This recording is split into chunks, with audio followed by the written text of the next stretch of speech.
Bom dia, boa tarde, boa noite, boa madrugada, futuros servidores da Polícia Rodoviária Federal. Estamos aqui mais uma vez na loja do concurseiro, simplesmente o curso online que mais cresce no Brasil, trazendo para você a missão aprovação. É isso aí, é uma missão toda especial para você que vai ser aprovado e classificado neste concurso tão almejado, tão esperado.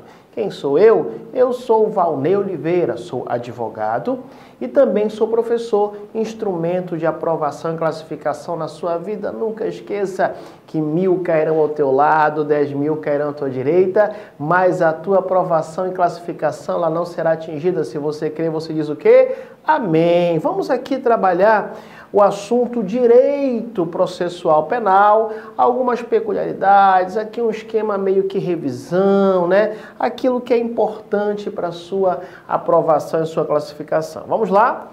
Questão número 1, vamos aqui só conversar, um breve bate-papo, aquele bate-papo suave, tranquilo, né? Para que você possa marcar alguns temas importantes e que são recorrentes em prova em concurso da banca, tá? Vamos lá. Questão número 1 diz assim: quanto ao inquérito policial, a ação penal, as regras de fixação de competência e as disposições processuais penais relacionadas aos meios de prova, julgue o item a seguir. Vamos lá. A denúncia anônima de fatos graves por si só impõe a imediata instauração de inquérito policial, no âmbito do qual a autoridade policial deverá verificar se a notícia é materialmente verdadeira.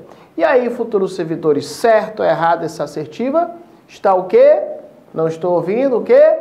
Errada. Por quê? Porque, olha, a denúncia anônima de fatos graves por si só impõe a imediata instauração de inquérito policial. Alto lá, alto lá. Por quê, professor? Por quê? Vamos lá. É possível a denúncia anônima? Ok, só que não pode, logo após a denúncia anônima, de imediato, a autoridade policial, né, se ela não tiver diante de indícios de autoria e materialidade da infração penal, mesmo que seja aí fatos graves, não poderá o delegado de polícia instaurar um inquérito sem ter essa base, tá? Sem ter esta materialidade da infração penal e também indícios de autoria. Vamos analisar um tópico importante, então está errada essa questão. Eu trouxe aqui um breve resumo para a gente analisar certas situações importantes.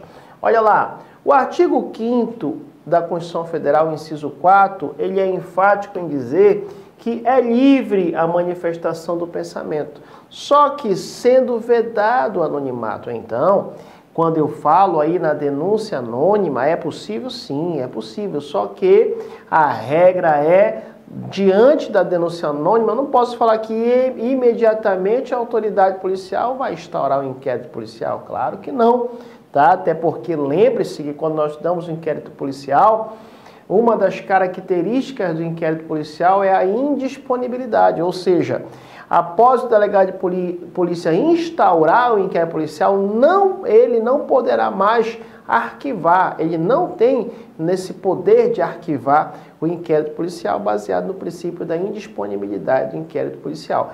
O delegado não pode expor daquilo que não é seu. Então, diante de uma denúncia anônima, o que o delegado vai fazer? Ele vai em busca de indícios de autoria e materialidade da infração penal. Ele vai justamente confirmar. Agora sim, se ele realmente estiver diante desse indício de autoria e materialidade da infração penal, aí sim ele vai fazer a instauração do inquérito policial. Olha essa jurisprudência relevante, né, que foi analisado lá no Superior Tribunal de Justiça, na 5ª turma do HC 64 de 96, relator Arnaldo Estevam Lima. Olha lá como é que é interessante, diz assim: o STJ se pronunciou da seguinte forma: processo penal, denúncia anônima não pode ser fundamento de interceptação telefônica, prova ilícita. Hipótese em que a instauração do inquérito policial e a quebra do sigilo telefônico foram motivadas exclusivamente por denúncia anônima. Ó, ainda que com reserva, a denúncia anônima é admitida. Olha só, aqui que está o interessante para a gente como resumo. A denúncia anônima é admitida em nosso ordenamento jurídico, sendo considerada apta, aqui que está o segredo, olha, ela é considerada apta aqui para deflagrar procedimentos de averiguação, como o inquérito policial, conforme contenha ou não elementos informativos idôneos suficientes. Então, aqui que está o segredo. Para que a autoridade policial, o delegado de polícia, venha instaurar o inquérito policial, ele tem que estar diante de quê? De elementos, tá? Informativos idôneos e suficientes. E desde que observadas as devidas cautelas no que diz respeito à identidade do investigado. Tá certo? Então, essa jurisprudência nos traz a confirmação, né, de que a gente vem preconizando de que simplesmente a denúncia anônima ela não é aí fator para a instauração desse inquérito policial. Ainda temos mais informações. A delação anônima, marque aí, ela não constitui elemento de prova sobre a autoria delitiva, mesmo que a nível de indiciário. Mas é mera notícia dirigida por pessoa, sem nenhum compromisso com a veracidade do conteúdo de suas informações. Haja vista que a identificação inviabiliza, inclusive, a sua responsabilização por eventual denunciação caluniosa, em consonância com o artigo 339 do Código Penal. Em regra, olha só, não é possível, isso que eu quero que você marque com 5 asteriscos e coloque que é essa informação. Em regra, não é possível admitir a instauração de um inquérito policial com base tão somente em uma delatio criminis anônima ou delação apócrifa ou notícia crimes inqualificada chamada denúncia anônima, tá? Desta feita, a administração não pode acolher uma iniciativa incompatível com a Constituição Federal, segundo nós observamos preconizado no artigo 5º, inciso 4, em relação à história da possibilidade da denúncia anônima, e afronta com a legalidade, a moralidade e a transparência para fundamentar uma apuração formal em inquérito policial que se tornaria eivada de nulidade, tá certo? Então, resumindo a ópera, lembre-se, no Brasil é admitida a denúncia anônima, ok, mas ela por si só não ensejará na instauração do inquérito policial. Ensejará sim no contexto do que? Das investigações para se chegar aos indícios de autoria e materialidade da infração penal. Perfeito? Anotar essas informações? Então vamos lá que essas questões são fortes para cair na sua prova, tá? Questão de número 2. Vamos lá, questão número 2, Banca CESP, ano 2018, questão recente, chega, ela está quentinha essa questão. Vamos lá? Diz assim, quanto ao inquérito policial, a ação penal, as regras de fixação de competência e as disposições processuais penais relacionadas aos meios de prova, julgue o item a seguir. Vamos lá. Para provar a materialidade do crime de homicídio, é indispensável o laudo de exame cadavérico, que não poderá ser suprido pela confissão do acusado. E aí, futuros servidores, certo ou errado? Está o quê? Muito bem, está errado. Olha, eu trouxe aqui alguns artigos que simplesmente a Banca CESP ama. Sabe que é aquele amor todo dedicado. Esses artigos são importantes e é bem possível de cair na sua prova. Vamos lá. Artigos 158 e 157 são super importantes. Inclusive, com a incidência desses artigos, nós conseguiríamos resolver essa questão. O que diz o 158? Olha lá, marque aí, ó. Quando a infração deixar vestígio, vou até mudar de cor aqui, ó. Vamos lá. Vou até mudar de cor para que fique mais tranquilo, para ficar melhor a marcação, ó.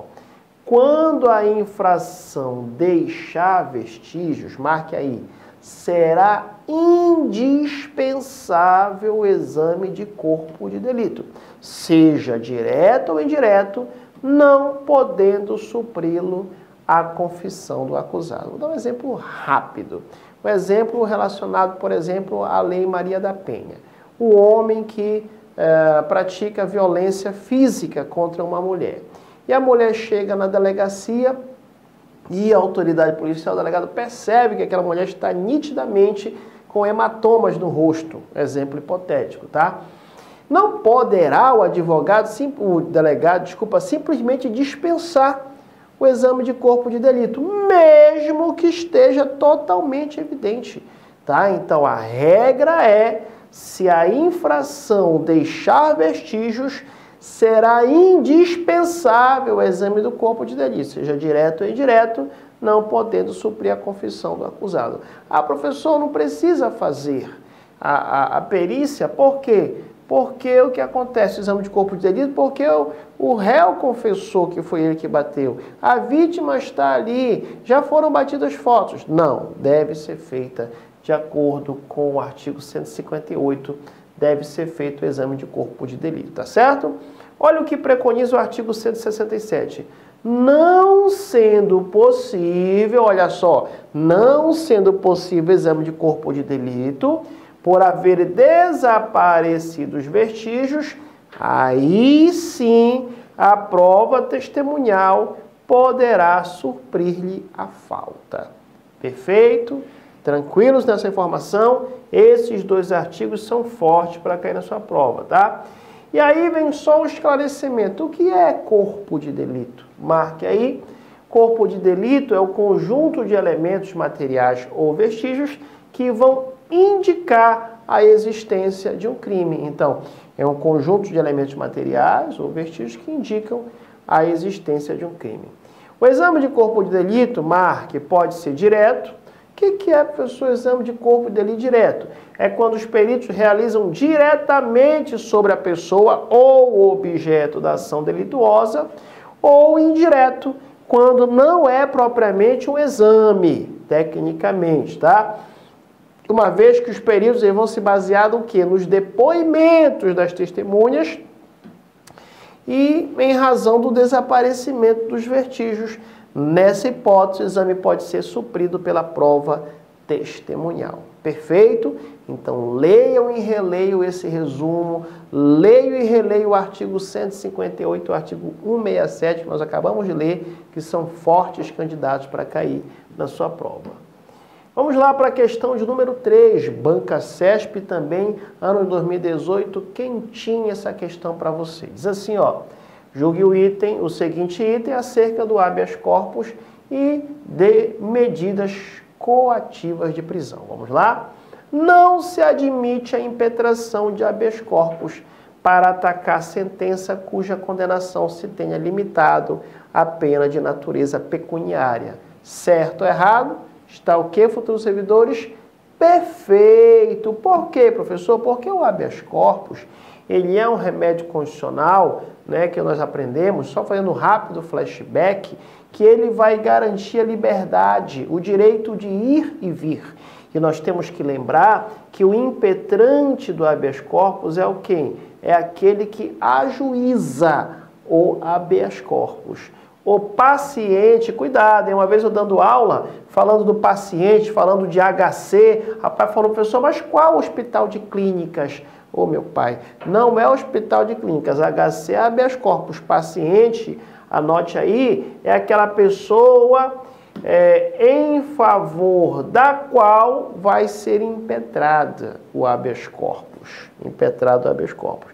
E o coator, marque aí, é a autoridade, ou pode ser o particular, que privou a liberdade de locomoção da pessoa ou que está ameaçando privar a autoridade, privar a liberdade da pessoa. Então, quando a questão falou de pena pecuniária, para pensar. A pena pecuniária, a pena de pagamento de valor, que não vai ensejar na prisão. Então, se não vai ensejar no cerceamento do direito de ir e vir da pessoa, não é cabível o habeas corpus, tá certo? Algumas informações relevantes também quero que você anote. Artigo 647, dá-se habeas corpus sempre que alguém sofrer ou se achar quando fala. Sempre que alguém sofrer, habeas corpus repressivo. Ou se achar na iminência de sofrer violência, ou seja, habeas corpus preventivo. ou coação ilegal na sua liberdade de ir e vir, salvo nos casos de punição disciplinar. E, olha lá, futuros servidores, o artigo 648 ele é importante também, por quê? Porque ele fala que é ilegal, a coação considera-se ilegal para impetração de habeas corpus quando não houver justa causa. O que é a justa causa? Indícios de autoria e materialidade da infração penal. Quando alguém estiver preso por mais tempo que a lei que determina a lei. Quando quem ordenar a coação não tiver competência para fazê-lo. Quando houver cessado o motivo que é autorização à coação. Quando não for alguém admitido a prestar fiança, nos casos em que a lei autoriza a fiança. Quando o processo for manifestamente nulo e quando extinta a punibilidade. São essas situações da possibilidade da impetração do habeas corpus. Um óleo importante também, coloque 5 asteriscos em qual tema? Súmula 693 do Supremo Tribunal Federal. O que trata dessa súmula, professor? Não cabe habeas corpus, anote aí, não cabe habeas corpus contra a decisão condenatória a pena de multa, ou seja, pena pecuniária, pena de valores, ou relativa a processo em curso por infração penal, aqui ó, em que a pena pecuniária seja a única combinada. Tá certo? E finalizando o tópico, para nós finalizarmos essa informação, não cabe habeas corpus, acabamos de ver, contra a pena de multa, não cabe habeas corpus contra a punição disciplinar. Olha o segredo, rapidinho, ó. Não cabe habeas corpus no tocante ao mérito das punições disciplinares. Logo, o Poder Judiciário poderá examinar o quê? Os pressupostos de legalidade dessa punição, cabendo, neste caso, a imposição de habeas corpus, caso haja alguma ilegalidade. Tá? Não é possível habeas corpus também quando já extinta a pena privativa de liberdade. Não é possível habeas corpus relativo a processo em curso por infração penal em que a pena pecuniária seja a única combinada, foi o caso da questão. E não é possível habeas corpus contra a pena de perda de função pública ou de perda de patente.